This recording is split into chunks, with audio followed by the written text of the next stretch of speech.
तारिका, तारिका, तारिका, पानी लाओ, जल्दी पानी लाओ, पानी लाओ। तारिका, तारिका, तारिका, तारिका, तारिका, उठो, उठो। क्या हुआ? हाँ? You okay? आओ बैठो। चलो, चलो, कम।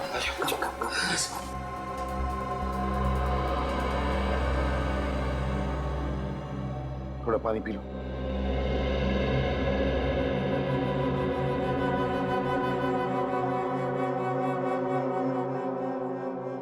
You okay? क्या हुआ? कैसे हुआ ये सब? सर, वो आंख लेके चला गया। आंख लेके चला गया? जिस बात का डर था वही हुआ। फिर से आंख चुरा के लेकर गए। वो आंख टेस्ट कर रही थी। दरवाजे पे एक आदमी आया। उसने प्यून के कपड़े पहने हुए थे। उसने मुझे कहा कि सालों के सर ने आंख मंगवाई है।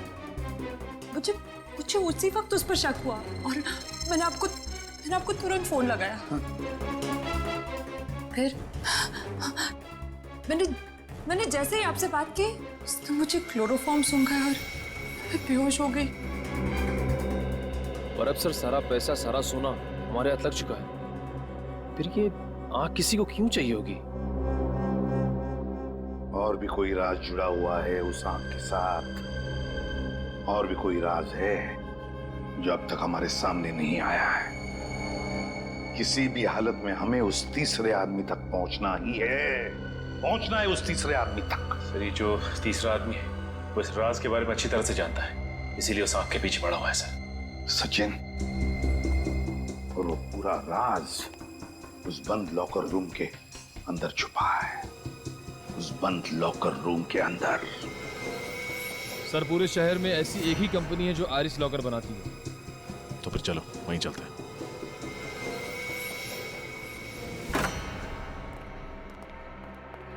सीपीयू को जला दिया। ये जो कोई भी है हमसे एक कदम आगे। अरे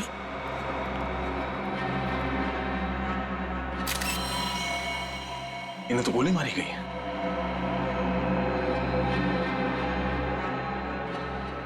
He's dead. सर, वहां से आवाज आ रही है।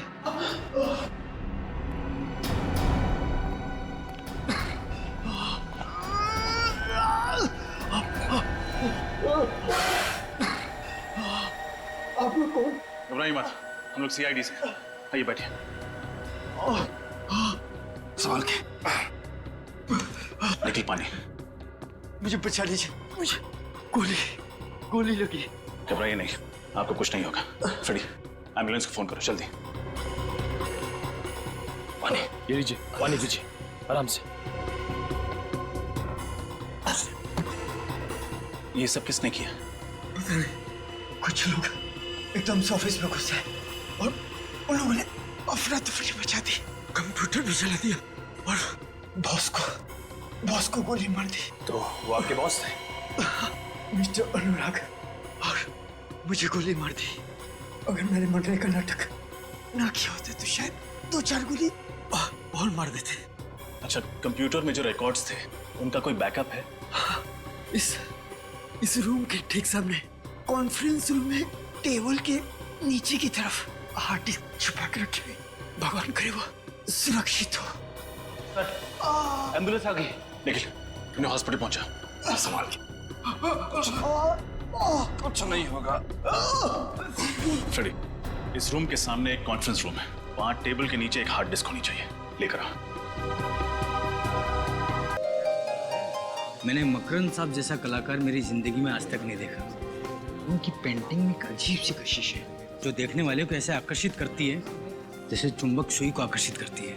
लेकिन मुझे उनकी पेंटिंग से ज्यादा अच्छी उनकी ये एब्स्ट्रैक्ट मूर्ति लगी। कहने को तो ये सिर्फ कांच की है, लेकिन देखने में ऐसा लगता है जैसे इसमें सचमुच जान हो।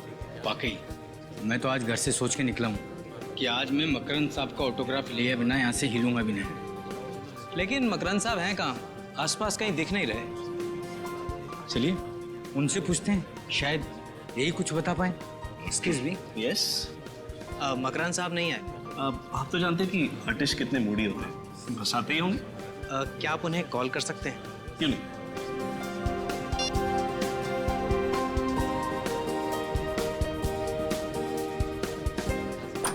कलर कॉम्बिनेशन देखिए। बेटा बेटा दौड़ते नहीं, बेटा एग्जीबिशन। बेटा ऐसे दौड़ते नहीं बेटा, कोई चीज टूट गई तो। पापा चलो ना घर पे जाते हैं, मैं बोर हो रहा हूँ। हाँ बेटा अभी 2 मिनट। हाँ मैं एक फोन करके आता हूँ। ओके पापा बिजी है, चलो तब तक हम लोग खेलते हैं।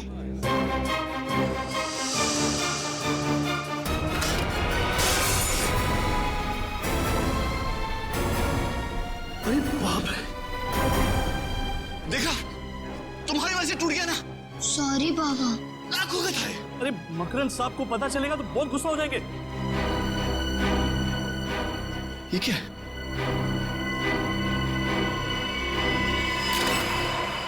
ओह माय गॉड, ये तो किसी इंसान की आंख है।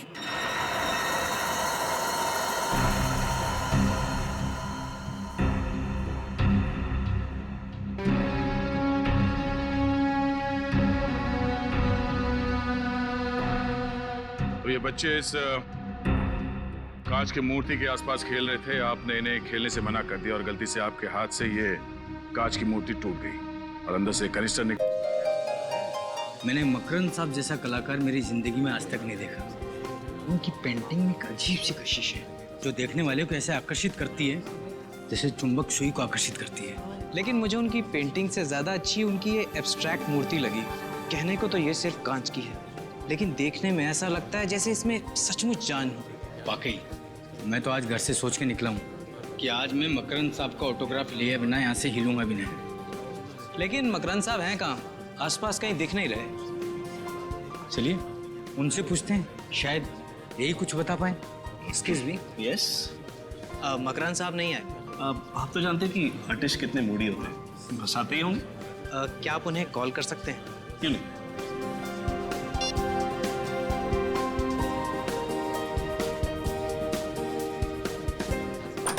कलर कॉम्बिनेशन देखिए। बेटा बेटा दौड़ते नहीं, बेटा एग्जीबिशन। बेटा ऐसे दौड़ते नहीं बेटा, कोई चीज टूट गई तो। पापा चलो ना घर पे जाते हैं, मैं बोर हो रहा हूँ। हाँ बेटा अभी 2 मिनट। हाँ मैं एक फोन करके आता हूँ। ओके पापा बिजी है, चलो तब तक हम लोग खेलते हैं।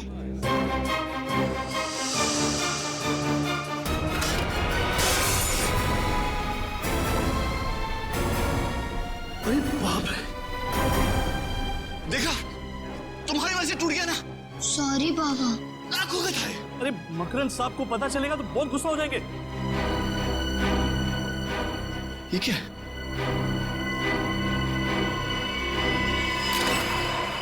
ओह माय गॉड, ये तो किसी इंसान की आंख है।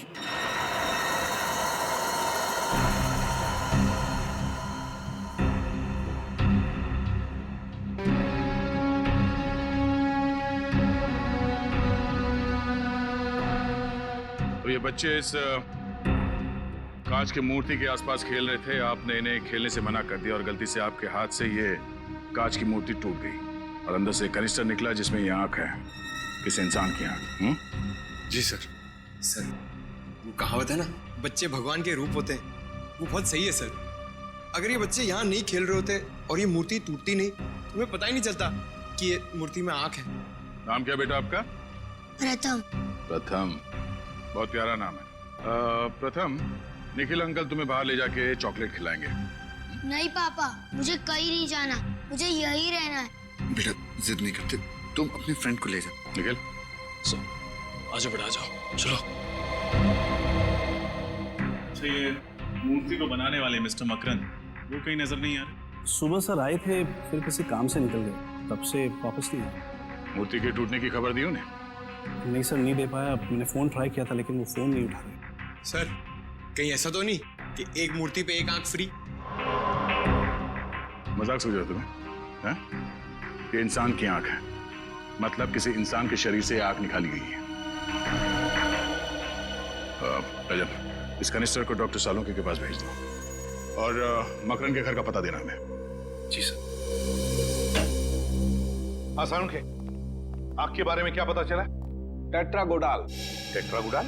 हाँ बस, ये सॉल्यूशन जिसमें इस आंख को डुबो करके रखा गया है, इसे टेट्रागोडाल कहते हैं। और ये सॉल्यूशन इस आंख को सालों साल तक प्रिजर्व करके रख सकता है। मतलब मकरंद ने ये आंख टेट्रागोडाल सॉल्यूशन में इसलिए रखी ताकि वो डिकम्पोज ना हो, सड़े ना, है ना? बिल्कुल, वरना तो एक बार अगर इसके ब्लड सेल्स खत्म हो गए तो आंख तुरंत सड़ जाती है। फिर तो सर इस सोल्यूशन की वजह से ये बताना जरा मुश्किल होगा ना कि ये आंख कितनी पुरानी। सचिन, अगर आंख ज्यादा पुरानी होती तो बताना मुश्किल था, लेकिन बॉस इस आंख के कुछ ब्लड सेल्स अभी भी एक्टिव हैं। इससे ये पता चलता है कि ये आंख 16 से 18 घंटे पहले निकाली गई है किसी इंसान के शरीर में से। या फिर साळुंखे पता लगा सकता है ना डीएनए टेस्ट से कि ये आंख किसी मर्द की है या औरत की? हाँ, पता लगाया जा सकता है। तो फिर लगा ना पता। लेकिन बॉस उसके लिए मुझे इस आंख को सेंट्रल लैब में लेके जाना पड़ेगा। सर मैंने शहर के सभी आई डोनेशन सेंटर में जाके पता किया है सर। पिछले 6 महीने में कहीं से भी कोई भी आंख चोरी नहीं हुई है सर।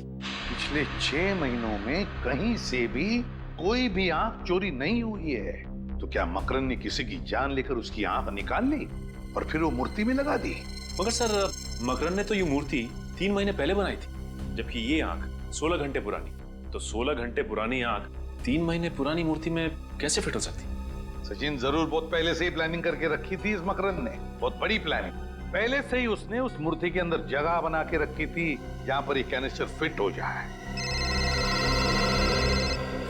आद्या, मकरंद का फोन ट्रेस नहीं हो रहा, तो फिर उसके फोन रिकॉर्ड चेक किया? लंदन से कॉल आए थे। अच्छा, तो ठीक है, कोशिश जारी रखना। कुछ पता चले तो तुरंत बता देना मुझे, ओके? क्या हो सर?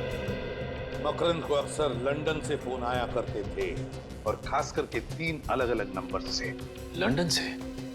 लेकिन सर उसे लंदन से कौन फोन कर सकता है? वही तो है, कौन ये 3 अलग अलग नंबर से फोन करने वाले मकरंद को लंदन से? पता लगाना पड़ेगा। सर आप बिल्कुल फिक्र मत कीजिए, मैं अपनी जुबान का बहुत पक्का हूँ। आपका पार्सल समय से पहले पहुंच जाएगा। अब मकरंद बाहर गया हुआ है, पता नहीं कब तक आएगा। हाँ ठीक है, जैसे ही आएगा मैं उसको कह दूंगा कि आपसे बात कर लूँ। ओके जी, बाय।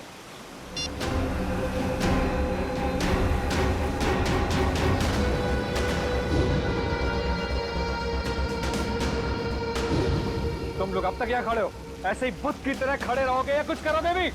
किसी भी कीमत पर वो आंख मुझे वापस चाहिए।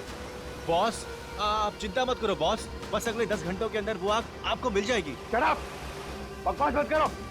पिछले 12 घंटे से यही डायलॉग सुन रहा हूं मैं। मेरा एक एक मिनट बहुत कीमती है, समझे तुम लोग?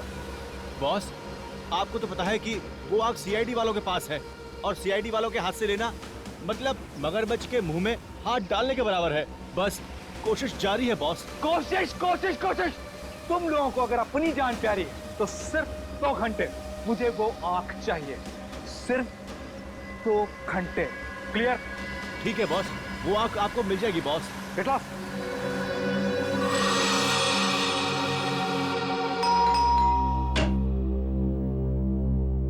कौन आया होगा? लगता है साहब होंगे। आप लोग? मकरंद है घर में? नहीं, मकरंद साहब तो घर पर नहीं है। तो ठीक है, फिर तुम ही से मिल लेते हैं। अरे मैं तो आपको जानता नहीं, फिर आप मुझसे मिलना क्यों चाहते हैं? जब तक मिलोगे नहीं तब तक जान पहचान कैसे होगी? सचिन, निखिल, देखो, हो सकता है घर में ही छुप के बैठा हो। अरे मैंने बोला ना साहब घर पर नहीं है, ऐसे कैसे घुस रहे हैं आप लोग? सीआईडी से हैं हम। सीआईडी? हाँ, कुछ और बोलना है? नहीं साहब।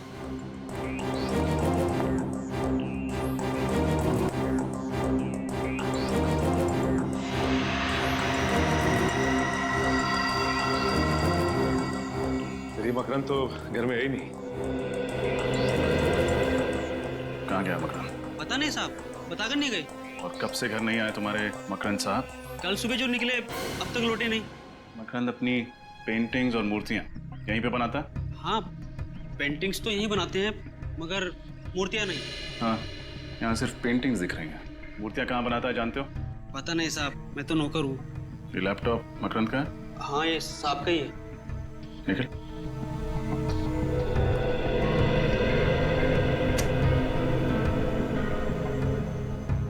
मकरंद पर्सनल। इस फोल्डर में कुछ होना चाहिए। ये देखो, पिछले 5 साल में मकरंद की पेंटिंग्स और मूर्तियां कितने में बिकी हैं, इसका पूरा ब्यौरा है इसमें। कोई भी पेंटिंग 15 से 20 हजार रुपए से ज्यादा में नहीं बिकी, जबकि हर मूर्ति कम से कम 40 से 50 लाख रुपए में बिकती है। तो फिर ये मकरंद सिर्फ मूर्तियां क्यों नहीं बनाता? हो सकता है सिर्फ अपनी संतुष्टि, अपने क्रिएटिव सेटिस्फैक्शन के लिए पेंटिंग्स बनाता हो। एक सेकंड, इसमें यह भी लिखा है कि ज्यादातर मूर्तियां लंदन में बिकती हैं, इसीलिए उसे लंदन से अक्सर फोन आया करते हैं। सचिन, कुछ तो है जिसका लेन देन लंदन से है। कल एग्जैक्टली कितने बजे तुम्हारे साहब यहाँ से गए थे? कल सुबह 8 बजे साहब निकले थे घर से एग्जीबिशन में जाने के लिए, ताकि पेंटिंग और मूर्ति सजा सके। फिर 10:30 बजे आए, और ताकि थोड़ा सो जाएं, ताकि शाम को एग्जीबिशन में वापस जा सके। तो आपके साहब घर पे सोए कितनी देर? सोए नहीं साहब, जैसे ही आए थे उसके 5 मिनट बाद वापस चले गए, और फिर अब तक नहीं आए। सिर्फ 5 मिनट में वापस चले गए? कैसे गए, अपनी गाड़ी से? नहीं, किसी टैक्सी में गए थे। ये कौन सी कंपनी की टैक्सी थी? ये तो पता नहीं साहब। अच्छा, ये टैक्सी तुम्हारे साहब ने बुलाई थी? नहीं साहब, उन्हें फोन आया था ये टैक्सी आ रही है, और जैसी टैक्सी आई वो टैक्सी में बैठकर निकल गए। टैक्सी का कुछ याद है तुम्हें? तुमने कुछ देखा था, उसका नंबर प्लेट वगैरह? नहीं साहब, नंबर प्लेट तो मैंने नहीं देखा, मगर हाँ उस पे एक स्टिकर लगा हुआ था, बोलते ना गोल गोल होता है वो खाने का, क्या बोलते हैं, ढोकला? नहीं, ढोकला नहीं, पिज्जा। पिज्जा? किस कंपनी का पिज्जा था? क्या नाम था? ढेपला, डेल्पा पिज्जा। डेल्पा, हाँ साहब, उसी कंपनी का। और कुछ देखा था तुमने? हाँ साहब, गाड़ी के पीछे वाले शीशे पे एक और स्टिकर लगा हुआ था उड़ते हुए आदमी का।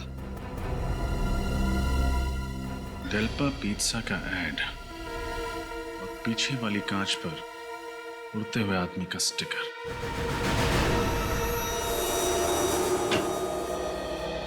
Excuse me. जी कहिए। हम सीआईडी से। सीआईडी? तो आपको भी अपनी गाड़ी पर स्टिकर्स लगवाने हैं? नहीं, हमें ऐसा कोई काम नहीं है। आप ये बताइए कि डेल्पा पिज्जा नाम की कंपनी के ऐड आपने कौन सी टैक्सीज में लगाए? डेल्पा पिज्जा? एक मिनट सर, इस ब्रांड के ऐड हमने एफिशिएंट टैक्सीज की गाड़ियों पर लगवाए थे। Efficient taxis? जी। कुल कितने टैक्सीज में लगाए थे आपने ये स्टिकर? सर, यही कोई 70 टैक्सीज थी। अच्छा, इनमें से किसी एक टैक्सी के पीछे वाले कांच पर कोई ऐसा स्टिकर लगा होता है, एक ऐसे इंसान का जो हवा में उड़ रहा है? इंसान जो हवा में उड़ रहा हो? नहीं सर, ऐसे तो कुछ याद नहीं आएगा, पर हाँ हो सकता है मेरे स्टाफ में किसी को पता हो। समीर, आशीष, आनंद, मनीष, एक मिनट इधर आओ। हमने एफिशिएंट टैक्सीज के ऊपर जो डेल्पा पिज्जा के ऐड लगवाए थे, क्या उनमें से कोई टैक्सी ऐसी है जिसके पिछले वाले कांच के ऊपर कोई ऐसा स्टिकर है जिसमें कोई इंसान हवा में उड़ रहा हो? हाँ सर, ऐसा स्टिकर तो भोला की टैक्सी पे। भोला सर? भोला? ये भोला कहाँ मिलेगा? यहीं सर, आज वो सारी टैक्सियां फिर से आ रही हैं नए ऐड लगवाने के लिए, तो भोला भी जरूर आएगा। वेरी गुड, चलो भोला का इंतजार कर लेते हैं। तब नए ऐड के स्टिकर तैयार है? हाँ तैयार हैं, आप अपनी टैक्सी के पास जाइए, मिल जाएंगे। जी साहब।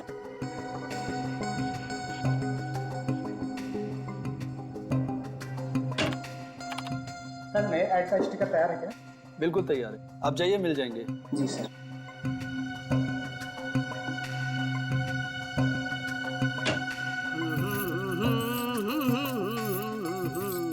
चलो साहब, जल्दी से नया ऐड लगा दो, पुराना ऐड देख देख के लोग पक गए, और मैं भी। चलिए हम आपको कुछ नया दिखा देते हैं। आप लोग कौन है? आपकी टैक्सी के पीछे एक स्टिकर लगा हुआ है उड़ते हुए आदमी का, है ना? अरे भाई, मैं उड़ते हुए आदमी का लगाऊं या गिरते हुए आदमी का लगाऊं, इसे आप लोगों को क्या लेना देना है? लेना देना तो है, हम लोग सीआईडी से हैं। सीआईडी? जी। आप इस आदमी को पहचानते हैं? ये इसको तो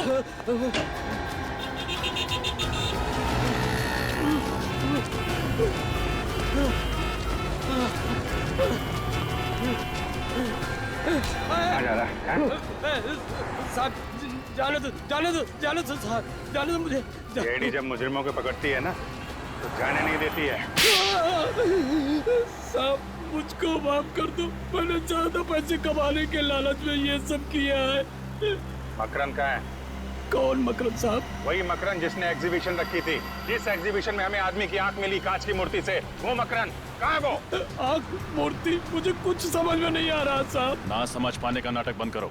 जिसकी फोटो देखकर भागे थे तुम, ये आदमी कहाँ छुपा के रखा है इसे? अरे साहब मैं तो ये समझा कि आप लोगों को पता चल गया है कि मैं अपनी टैक्सी कंपनी के साथ धोखा कर रहा हूँ, इसलिए मैं भागा था। धोखा? कैसा धोखा? साहब हमारी टैक्सी कंपनी सिर्फ उन्हीं यात्रियों को टैक्सी में बैठने की अनुमति देती है जो फोन करके टैक्सी बुक कराते हैं, और पैसे के लालच में दूसरे यात्रियों को भी अपनी टैक्सी में बिठा लेता था। और साहब ये आखिरी आदमी था जिसको मैंने अपनी टैक्सी में बिठाया था। ओह, तो तुम इसलिए भागे थे? हाँ साहब, मकरंद के बारे में मुझे कुछ नहीं पता। और कब बिठाया था तुमने मकरंद को टैक्सी में? साहब कल सुबह 10 बजे फोन आया था। मुझे आरती नगर से फोन आया था कि टैक्सी चाहिए थी। मैं अपनी टैक्सी लेके वहाँ पहुँच गया था बस, और कुछ नहीं जानता हूँ साहब। किस नंबर से फोन आया था? साहब इस नंबर से फोन आया था साहब। हेलो, ये कहाँ का नंबर है? ओह, ओके, नहीं, thank you very much, thank you. Aarti Nagar के पीसीओ का फोन नंबर है ये। सर, मकरंद के नौकर ने कहा था कि उसने कोई टैक्सी बुक नहीं की थी। हो सकता है किसी और ने टैक्सी मंगवाई हो उसके लिए। हो सकता है मकरंद ने खुद फोन किया उस पीसीओ से जाके, ताकि जब कॉल रिकॉर्ड चेक हो तो किसी को उस पर शक ना हो। ये छोड़ा कहाँ था तुमने मकरंद? साहब एनडी रोड पर गिलबर्ट आर्ट गैलरी है ना, उसी के सामने इसको छोड़ा था। सर, मकरंद पहले आर्ट गैलरी में था, फिर वो घर गया था, फिर वो वापस आर्ट गैलरी क्यों जाएगा? गैलरी के बाहर उतरा था ना, सकते अंदर गया ना हो, क्योंकि सीसीटीवी फुटेज में तो दिखाई नहीं पड़ा। डॉक्टर साहब? हाँ डॉक्टर साहब, क्या? अरे आपको ज्यादा चोट तो नहीं लगी? आप कहाँ पे हो? आप वहीं पे रुको, हम लोग पहुंच रहे हैं। क्या हुआ सर? डॉक्टर सारुंखे को चोट लग गई है, जल्दी चलो डीबी रोड। आप ठीक तो है ना? हाँ ओके। आप कहें तो आपको हॉस्पिटल ले चलूं? नहीं, मेरे साथ ही आते होंगे। वो आ गए, मेरे साथ ही आ गए। Oh my God, excuse me doctor साहब, संभाल के, आप ठीक है? हाँ विजय, मैं ठीक हूँ। खून निकल रहा है। Pankaj, first aid. Thank you very much, हम लोग आगे, हम संभाल लेंगे। Thanks a lot. सर, ये सब हुआ कैसे? मुझ पर किसी ने वार किया, हमला किया किसी ने। हमला? किसने किया? पता नहीं अभिजीत, मैं वो आँख लेकर के जा रहा था सेंट्रल लैब डीएनए टेस्टिंग के लिए। ये गाड़ी आई और यहाँ आकर के मेरी गाड़ी को ब्लॉक किया उस टाइम। ओके। उसमें से 4-5 लोग उतरे नकाब पहने हुए। हाँ। मेरे सर पे वार किया और आँख का कैनिस्टर लेकर के भाग गए। आँख चोरी हो गई? यार वो चोट की वजह से मैं बेहोश हो गया था तो। अरे नहीं डॉक्टर साहब, आप सही सलामत है, हमारे लिए वो ज्यादा इम्पोर्टेंट है। आँख तो हम लोग ढूंढ ही लेंगे। वैसे गाड़ी का नंबर देखा क्या आपने? हाँ, चोट लगने से पहले मैंने गाड़ी का नंबर देखा था। क्या नंबर है, याद है? गाड़ी का नंबर है ZPO 2979। ग्रेट डॉक्टर साहब। पंकज, पता करो आरटीओ से किसका नंबर है। सर, हमें आंख मिली मकरंद की बनाई हुई मूर्ति में। सालून के सामने जो गाड़ी देखी वो मकरंद की थी। हो ना हो इन सब के पीछे ये मकरंद ही है। हो सकता है। चलो चल के आंख भी वापस ले लेते हैं और सारुंखे साहब पर किए गए हमले का हिसाब भी। सर, लगता है ये मकरंद अपने दूसरे घर से भी गायब हो गया है। या फिर हो सकता है अंदर छुपा। सोच के रहो। दया सर का नाम लो और तोड़ दो दरवाजा।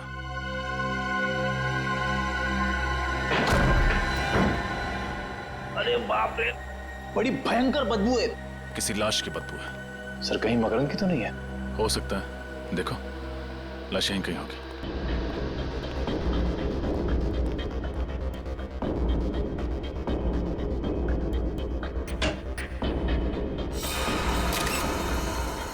सर,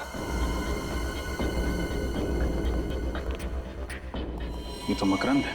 अरे इसकी तो एक आंख गायब है सर। मतलब वो आंख इसकी थी। सर, हम लोग तो सोच रहे थे कि इन सब के पीछे ये मकरंद है, मगर किसी ने इस बेचारे को मारकर इसकी आंख निकालकर इसी की बनाई हुई मूर्ति के अंदर रख दी। और इसी की गाड़ी इस्तेमाल की डॉक्टर सारुंखे पर हमला करने के लिए। खून सिर्फ यहीं पे बहा। इसका मतलब गोली लगने के बाद मकरंद इधर उधर नहीं गया होगा, उसने यहीं पे दम तोड़ दिया होगा। कहीं ऐसा तो नहीं कि इसने आत्महत्या की हो अपनी गन से? नहीं फ्रेडी, खुद को ऐसे सामने से गोली मारना थोड़ा मुश्किल है, और कोई अपनी ही आंख कैसे निकाल सकता है? हाँ, ये बात तो है। गोली सामने से लगी है और लाश की पोजीशन को देख के लगता है कि खूनी यहाँ कहीं खड़ा होगा। सर, इस गन में से एक गोली चली है, शायद मकरंद ने उस खूनी पर चलाई होगी अपनी आत्मरक्षा के लिए। और अगर ऐसा हुआ है निखिल, तो इसका निशाना जरूर चूक गया होगा, क्योंकि कहीं और तो खून है नहीं। गोली ढूंढो, कहीं होगी।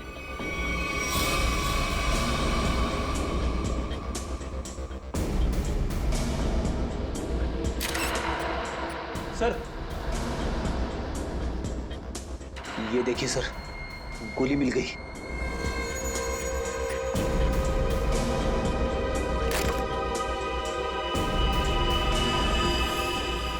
Very good Freddy. एक काम करो और तलाशी लो, कुछ ना कुछ जरूर मिलेगा जो हमें खूनी तक पहुंचा है।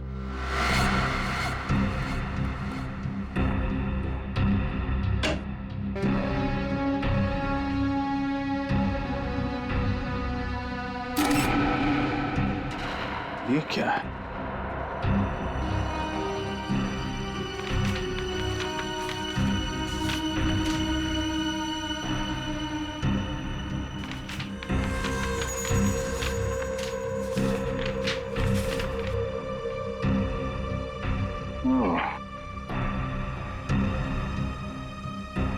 मकरंद की पिछली मूर्तियों के स्केचेस देखा? एसीपी सर का अंदाजा सही था। मकरंद अपनी हर मूर्ति में इतनी जगह जरूर खाली छोड़ता था कि एक कैनिस्टर को आसानी से फिट किया जा सके। मतलब ये मकरंद उसी की बनाई हुई मूर्तियों के अंदर कैनिस्टर रखकर आग की स्मगलिंग करता था। हाँ सर, तो शायद किसी ने बदला लेने के लिए इसी के साथ ऐसा कर दिया। मुझे नहीं लगता। आंखों की कालाबाजारी से सिर्फ 2-3 लाख रुपए कमाए जा सकते हैं। मकरंद की हर मूर्ति कम से कम 40 से 50 लाख रुपए में बिकती है, तो फिर सिर्फ 2-3 लाख रुपए के लिए कोई इतना खतरा क्यों लेगा? जरूर मकरंद की मूर्तियों में आंखें नहीं, कोई और चीज स्मगल की जाती है। कैसी चीज? वो तो नहीं पता फ्रेडी, लेकिन ये स्मगलिंग इंग्लैंड में होती है, तभी तो उसे लंदन से इतने फोन आते थे। तब तो सर इस मकरंद का कोई पार्टनर होगा, दोनों मनमन हुई, उसने इसी पर पहुंचा दिया। वही होगा निखिल जो मकरंद की मूर्तियों को विदेश भेजता था। पता करो कौन है।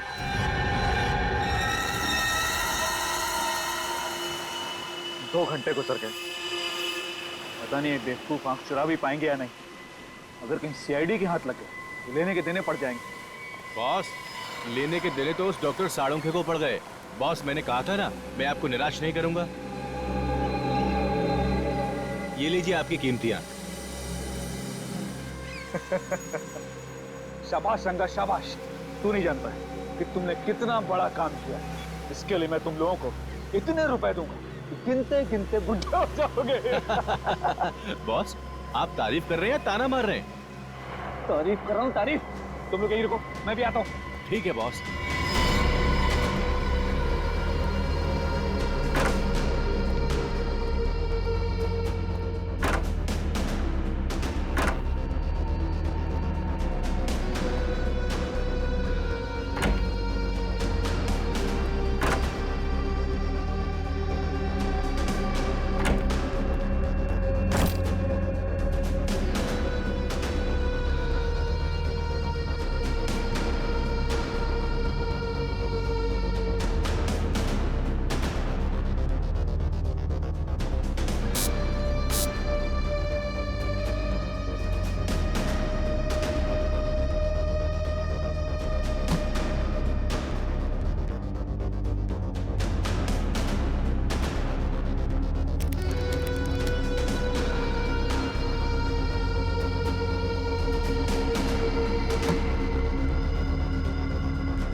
आधा काम खत्म हो गया।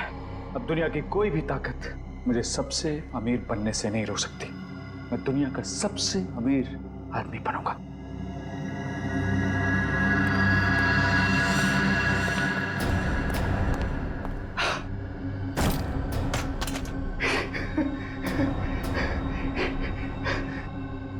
कुछ मेरा है, सब कुछ मेरा है।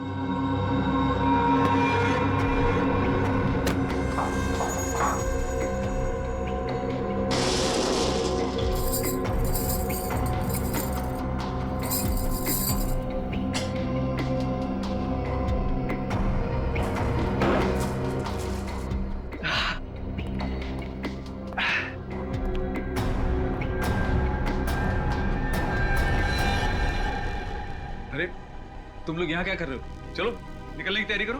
बॉस, हमारा हिस्सा? अरे हिस्सा भी मिल जाएगा, जल्दी क्या है? मैं कोई भागा थोड़ी जा रहा हूँ। बॉस माफ करना, पैसों के सामने कोई किसी का नहीं होता। मुझसे गद्दारी अभी देता हूँ हिस्सा। माफ करना, ये सारी की सारी दौलत सरकारी खजाने में जाएगी। गज नीचे।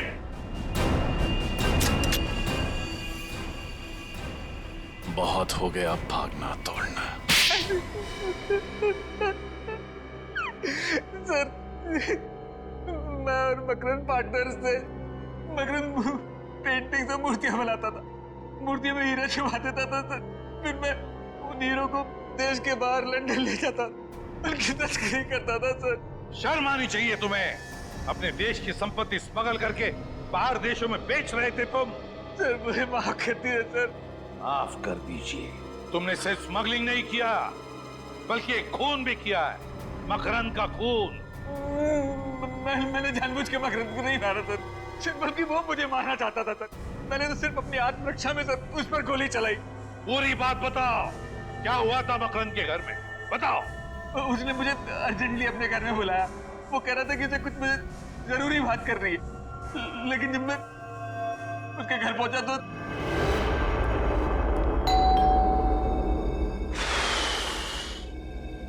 अरे दरवाजा तो खुला हुआ है। मकरंद, मकरंद, मकरंद कहाँ हो यार? मुझे घर में बुला के दरवाजा खोलकर बाहर चले गए क्या? तुम हीरो की चिंता बिल्कुल मत करना, मैंने जुबान दी है ना, तुम्हें हीरे मिल जाएंगे वक्त पर। मोहित का इंतजाम मैंने कर दिया है। आज का दिन उसके जिंदगी का आखिरी दिन होगा और उसकी लाश से आंख निकालकर मैं पूरे खजाने का अकेला मालिक बन जाऊंगा।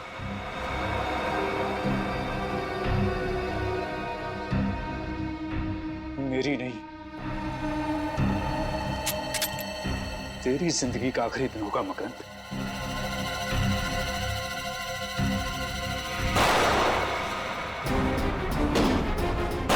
मुझे मारेगा, मुझ पे गोली चलाएगा तू?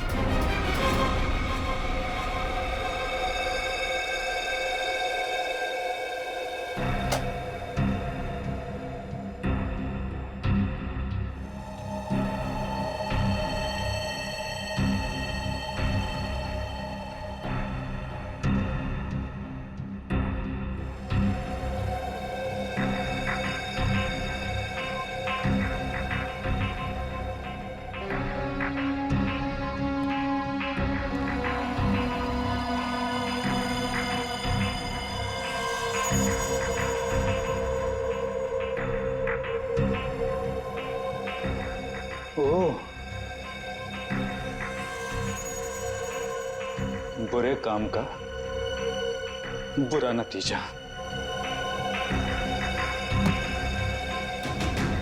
अब जो तू मेरे साथ करने वाला था, मैं तेरे साथ करूंगा।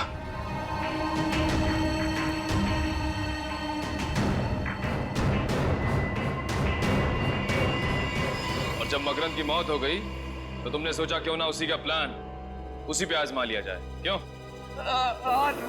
मैंने मकरंद की आग निकाल ली, क्योंकि उस लॉकर रूम का दरवाजा हम दोनों की आग से खुलता था सर। लॉकर रूम का दरवाजा आंख से खुलता था? मतलब आइरिस रिकॉग्निशन टेक्नोलॉजी? हाँ सर, वही आइरिस रिकॉग्निशन टेक्नोलॉजी। उस लॉकर रूम के दरवाजे के स्कैनर के सामने जब तक हम दोनों की आंखें स्कैन नहीं हो जाती थी, वो दरवाजा नहीं खुलता था। तो इन मकरंद की आंख तुमने मूर्ति में क्यों छुपाई? क्योंकि सर मैं देश से बाहर जाने का इंतजाम कर रहा था, तब तक उस आग को किसी सुरक्षित स्थान पे रखना जरूरी था सर। उस आग को छुपाने के लिए मूर्ति से अच्छी जगह कोई हो ही नहीं सकती थी सर, लेकिन मेरी किस्मत खराब सर। वो मूर्ति टूट गई और मूर्ति के साथ साथ मेरा भाना भी फूट गया। तुमने स्मगलिंग करके देश के साथ गद्दारी की और एक खून भी किया। अब जेल की सलाखों के पीछे सड़ते बैठना, फांसी का ऑर्डर आने तक। क्यों भाई? सर केस खत्म हो गया है और काम भी नहीं है। अगर आप कहें तो फिल्म देखने चल सकते हैं। अरे भाई मुझसे क्यों पूछते हो? एसीपी साहब से पूछो। सर एसीपी साहब फिल्म देखते हैं? अरे बिल्कुल देखते हैं भाई, हमारी और तुम्हारी तरह एसीपी साहब भी फिल्में देखते हैं। क्या बातें हो रही है? अब सर वो निखिल कह रहा था कि एसीपी साहब फिल्म देखते हैं क्या? अच्छा, क्यों जानना चाहते हो तुम?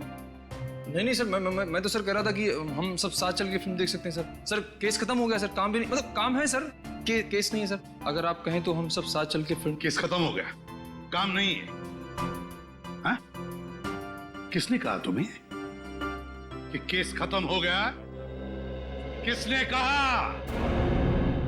किसने कहा केस खत्म हो गया? मोहित ने सब कुछ मान लिया तो तुम्हें लगा मुझे मिल गया तो केस खत्म हो गया। केस अभी भी बाकी है, समझे? अभी भी रिपोर्ट आना बाकी है। अभी सारुण आएगा रिपोर्ट लेकर, तब समझेगा। बॉस, ये मकरंद की पोस्टमार्टम रिपोर्ट जरा देखो। सारुण यार, इस पे तो लिखा है कि मकरंद मरने से पहले बेहोश था। हाँ बॉस, मकरंद बेहोश था क्योंकि उसके खून में मुझे फैप्टिया मिला है। फैप्टिया, जिसकी वजह से जब उसकी आंख निकाली गई वो मरा नहीं था, बेहोश था। मगर यार मोहित के हिसाब से मकरंद की मौत गोली लगने से हुई है। बेहोशी का तो नामो निशान नहीं। मुझे लगता है मोहित झूठ बोल रहा होगा। लेकिन क्यों झूठ बोलेगा मोहित? मोहित झूठ बोल रहा है? क्यों झूठ बोल रहा है मोहित? बस ये तो पता नहीं, लेकिन मेरी रिपोर्ट गलत नहीं हो सकती। हाँ पता है सारुण, तेरी रिपोर्ट बिल्कुल सही होती है, हर बात सही होती है, लेकिन क्यों मोहित झूठ क्यों बोलेगा? सर वो मोहित कह रहा था ना कि मकरंद ने गोली चलाई थी और क्राइम सीन में हमें वो बुलेट भी मिली थी। सचिन, फोरेंसिक रिपोर्ट के मुताबिक मकरंद के हाथों पर कहीं पर भी गन पाउडर के निशान नहीं है गन पाउडर के निशान। बिल्कुल कहीं भी गन पाउडर नहीं है। सर कहीं मोहित खुद के सारे इल्जाम लेकर किसी को बचाने की कोशिश तो नहीं कर रहा है? अरे वाह, अब सोचने लगे।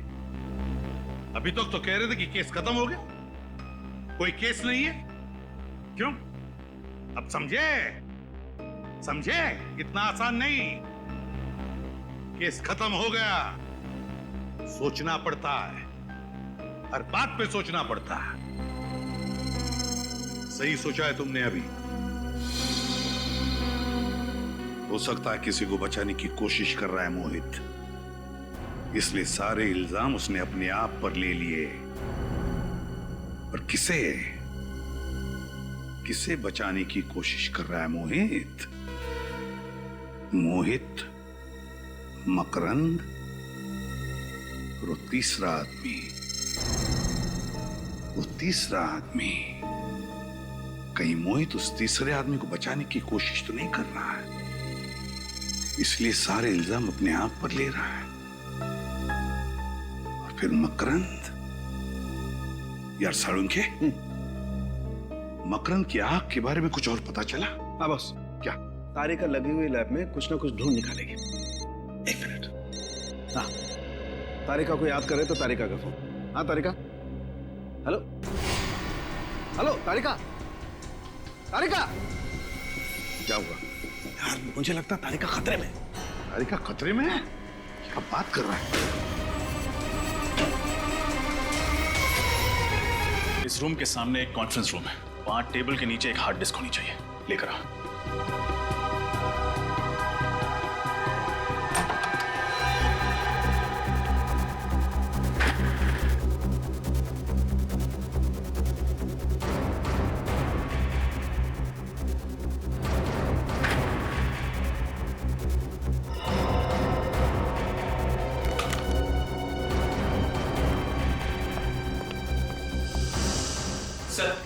हार्ड डिस्क मिल गई।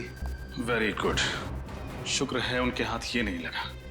अब जल्दी से गाड़ी से अपना लैपटॉप लेकर आओ।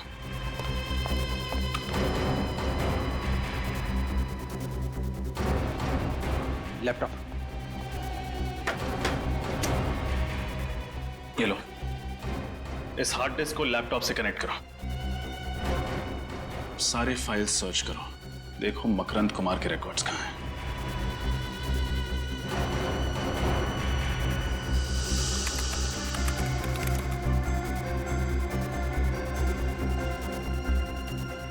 सर, इस मकरंद ने तो 2 बार आइरिस रिकॉग्निशन टेक्नोलॉजी का इस्तेमाल किया है, एक बार मोहित के साथ और दूसरी बार इसके साथ। तो ये है हमारा तीसरा आदमी। अरे दया अंकल आप? अरे प्रथम बेटा, कैसे हो आप? मैं ठीक हूँ। अच्छा दया अंकल, मैं खेलने जाता हूँ। ओके बेटा। अरे बेटा, आप कितनी बार कहा मेरे पूछे बगैर दरवाजा नहीं खोलने का।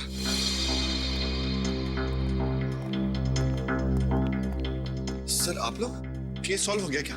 हाँ, उसी खुशी में मिठाई खिलाने आए हैं। मिठाई? बहुत अच्छा हुआ तुम्हारा बेटा बाहर गया, वरना उसके शरीफ पिता का असली चेहरा उसके सामने आ जाता। अरे बेटा! ना, ना। मिठाई नहीं खाओगे? मोहित से पहले मकरंद का पार्टनर मैं था।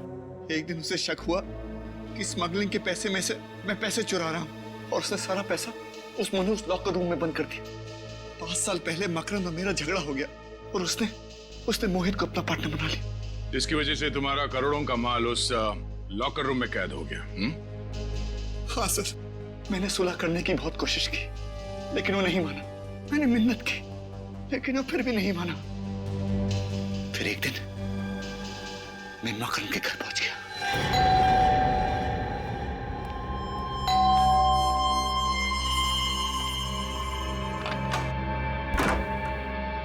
सौरभ, तुम?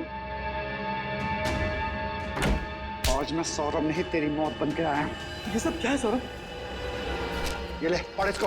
ठीक है, तो प्लीज गोली मत चलाना। एक शर्त पर, इसे जोर जोर की पढ़ और सुन। जब तक मैं रुकने के लिए नहीं बोलूं, पढ़ते रहना, समझे? ओके। तुम हीरो की चिंता बिल्कुल मत करना, मैंने जुबान दी है ना, तुम्हें हीरो मिल जाएंगे वक्त पर। मोहित का इंतजाम मैंने कर दिया है। आज का दिन उसकी जिंदगी का आखिरी दिन होगा, और उसकी लाश से आंख निकालकर मैं पूरे खजाने का अकेला मालिक बन जाऊंगा। ये सब क्या है? ये है मेरा फैसला। कौन सा फैसला? या तो तू मर जा, या फिर तू मोहित को मारकर उसके पैसे को बराबर से बांट ले, समझा? ओके, ठीक है। चल, मोहित को फोन लगा, और कोई होशियारी नहीं, समझे? हाँ, हेलो। हाँ मोहित। हाँ, क्या तुम इस वक्त मेरे घर आ सकते हो? कुछ जरूरी बातें करनी है। नहीं, मैं फोन पे नहीं बता सकता। प्लीज तुम मेरे घर आ जाओ। ओके। गुड, अब तुझे इनाम मिलेगा। इनाम?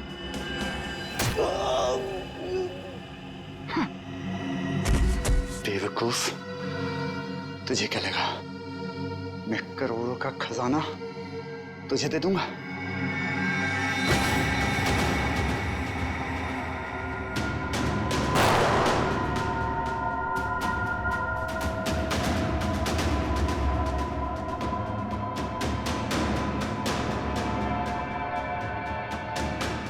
फिर मैंने मोहित के आने का इंतजार किया।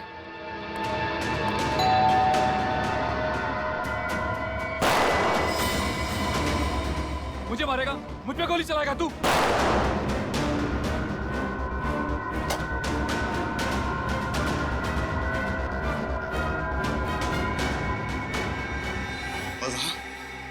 वहां मोहित ने मकरंद की आंख निकाल ली। फिर मैंने मोहित का पीछा किया। उसने वो आंख उसी मूर्ति में छुपा दी जिसमें मकरंद अपने हीरे छुपाया करता था। फिर एग्जीबिशन में अपने बेटे को रोकने के बहाने उस मूर्ति को धक्का दे दिया ताकि वो आंख सबके सामने आ जाए और आप लोग इन्वॉल्व हो जाए। तुम हम लोगों को इस प्लान में क्यों शामिल करना चाहते थे? क्योंकि मैं एक ही तीर से 2 शिकार करना चाहता था। एक तरफ मैं सारा खजाना हड़पना चाहता था, और दूसरी तरफ मैं चाहता था कि मकरंद के खून में मोहित बच जाए और मुझ पर कोई आश ना है। तुम जानते थे कि खजाने के लिए मोहित हमसे वो आग चुरा लेगा, और तुम मोहित पे हमला करके उससे उसका खजाना चुरा लोगे, और वो आग भी, और दोनों खजाने के मालिक बन जाओगे। हाँ, मेरा प्लान कामयाब भी हो गया था। मोहित ने डॉक्टर सालुंके से वो आग भी चुरा ली थी, उसने अपना सारा पैसा भी निकाल लिया था। बस मुझे मोहित को मारना था और ऐसा दिखाना था कि उसे उसी के आदमियों ने मारा है। लेकिन इससे पहले कि मैं ये करता, हम मोहित तक पहुंच गए और तुम्हारा प्लान चौपट हो गया। तुमने मोहित को मकरंद का खून करने पे मजबूर कर दिया और अपने इस घिनौने प्लान में सीआईडी को शामिल करने की गलती की। तुम्हें सख्त से सख्त सजा दी जाएगी।